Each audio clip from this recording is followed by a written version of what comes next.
Shalom, Bapak Ibu, saudara-saudari terkasih, semoga senantiasa diberi kesehatan dan berkat berlimpah dari Tuhan kita Yesus Kristus. Marilah berdoa dalam nama Bapa dan Putra dan Roh Kudus. Amin. Ya Tuhan, puji dan syukur kami boleh mendengarkan dan merenungkan firman-Mu. Semoga kami dapat menjalankan kehidupan kami sesuai dengan firman-Mu. Amin. Renungan Harian Katolik, Kamis, 16 Desember tahun 2021, masa Advent ketiga, bacaan pertama, Yesaya 54, 1-10. Bacaan Injil, Lukas 7, 24-30.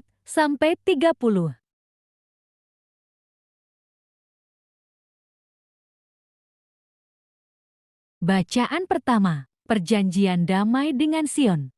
Bersorak-sorailah, hai si mandul yang tidak pernah melahirkan. Bergembiralah dengan sorak-sorai dan memekiklah, hai engkau yang tidak pernah menderita sakit bersalin. Sebab yang ditinggalkan suaminya akan mempunyai lebih banyak anak daripada yang bersuami, firman Tuhan. Lapangkanlah tempat kemahmu, dan bentangkanlah tanda tempat kediamanmu. Janganlah menghematnya. Panjangkanlah tali-tali kemahmu, dan pancangkanlah kokoh-kokoh patok-patokmu. Sebab engkau akan mengembang ke kanan dan ke kiri, keturunanmu akan memperoleh tempat bangsa-bangsa, dan akan mendiami kota-kota yang sunyi. Jangan takut, sebab engkau tidak akan mendapat malu, dan jangan merasa malu, sebab engkau tidak akan tersipu-sipu, sebab engkau akan melupakan malu keremajaanmu, dan tidak akan mengingat lagi aib keremajaanmu. Sebab yang menjadi suamimu ialah Dia yang menjadikan engkau, Tuhan semesta alam namanya. Yang menjadi penebusmu ialah Yang Maha Kudus, Allah Israel. Ia disebut Allah seluruh bumi. Sebab seperti istri yang ditinggalkan dan yang bersusah hati, Tuhan memanggil engkau kembali masakan istri, dari masa muda akan tetapi ditolak, firman Allahmu.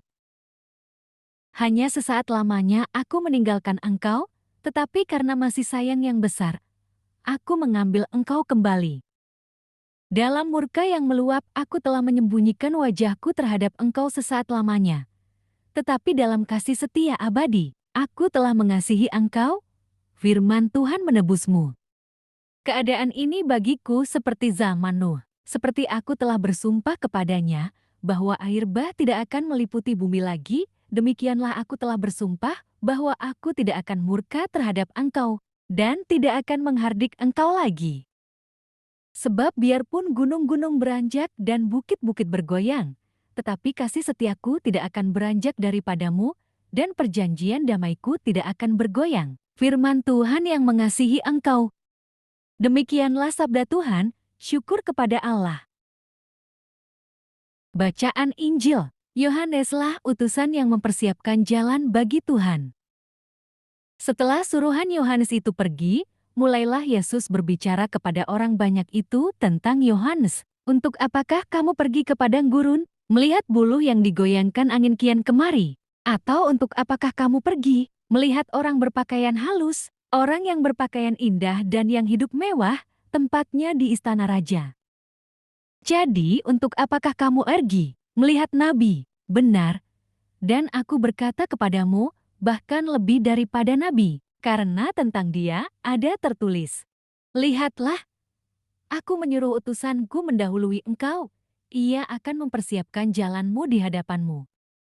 Aku berkata kepadamu, di antara mereka yang dilahirkan oleh perempuan, tidak ada seorang pun yang lebih besar dari Yohanes, namun yang terkecil dalam kerajaan Allah lebih besar daripadanya.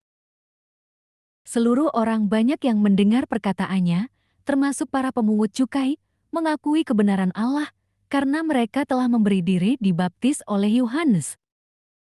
Tetapi orang-orang Farisi dan ahli-ahli Taurat menolak maksud Allah terhadap diri mereka, karena mereka tidak mau dibaptis oleh Yohanes.